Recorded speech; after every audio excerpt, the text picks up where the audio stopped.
ఏం చెప్పను, మాగంటి గోపీనాథ్ చనిపోయే వరకు మాగంటి గోపీనాథ్ అంటే అందరికి రెస్పెక్ట్. ఆయన అట్టాగే బతికాడు. మేము ఎప్పుడు బయటకు రాలేదు. నేను ఎడ్యుకేటెడ్, మంచి చెడు అని నేను ఎప్పుడు బయటకు రాలేదు. అతను చచ్చిపోవటం కాదు, సావే ఒక మిస్టరీ చేశారు. ఏం జరిగింది చెప్పండి. ఇది అంతా మరి కేటీఆర్ గారి వల్లే జరిగిందని నేను జవాబు ఆయనే చెప్పాలి నాకు. ఎందుకంటే ఒక హాస్పిటల్లో ఉన్నాడు, చచ్చిపోయాడని కొంతమంది అంటున్నారు. చూడనివ్వట్లా, పంపించలేదు. స్టాండర్డ్ గా ఆ తల్లి అన్న వదిన రాకూడదు లోపలికి, ఎక్కడికి రాకూడదు, ఐయూసీ ప్రెమిసెస్ రాకూడదు.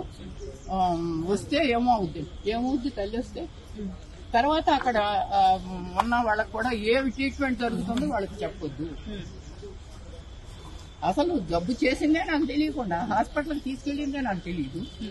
ఎవరో ఆ హాస్పిటల్ తెలిసిన ఆయన ఫోన్ చేసి బాబు వచ్చేసాడు అని పెద్ద బాబు ఏంటి గోపి ఏంటంటే వెళ్తే రానివరే. అలాగే ఇప్పుడు కూడా వాళ్ళ కొడుకుని కానీ మీరు ఎందుకు చనిపోయినప్పుడు ఎందుకు రాలేదని చెప్పి అయితే అడుగుతున్నారు. భార్య ఎందుకు రాలేదు, కొడుకు ఎందుకు రాలేదు, గోపీనాథ్ గారు చనిపోయినప్పుడు ఏ కారణం చేత వాళ్ళు రాలేదు.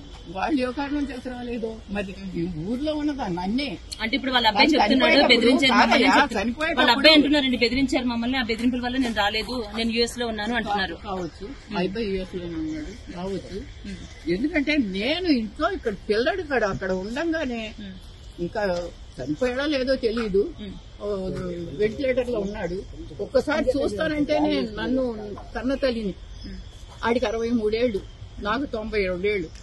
ఏమ్మా చివరి దశలో ఇటువంటి బాధ వచ్చింది ఏంటి, పిల్లాడిని చూస్తానంటే చూడలేకుండా చేసి 3 రోజులు మరి వెంటిలేటర్ లో అట్టు పెట్టారు. నాకేంటి డాక్టర్స్ రావచ్చమ్మా అంటే నాకు తెలియదు కదా, ఆశ అనమాట. వస్తున్నా అక్కడే పడినా.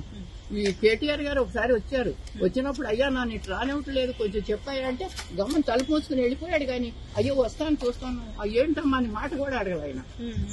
వచ్చాడు, వచ్చి వాళ్ళతో మాట్లాడాడు, పైకి వెళ్ళి వాళ్ళు వేరే రూమ్ లో ఉన్నారు, మాట్లాడు అక్కడ పరిగెత్తారు. ఏంటంటే లిఫ్ట్ లో కేటీఆర్ ఉన్నారు, నేను కూడా ఆ లిఫ్ట్ లో ఉంటాను. అయ్యో ఏం చెప్తాను కొంచెం చూడండి ఇస్తాడేమోనని ఆశమ్మా ఏం చేయడం ఆశతో పరిగెడితే ఆగమ్మా లోపలికి వెళ్ళి వస్తాను, లోపలికి వెళ్ళి ఇంకో దారి నుంచి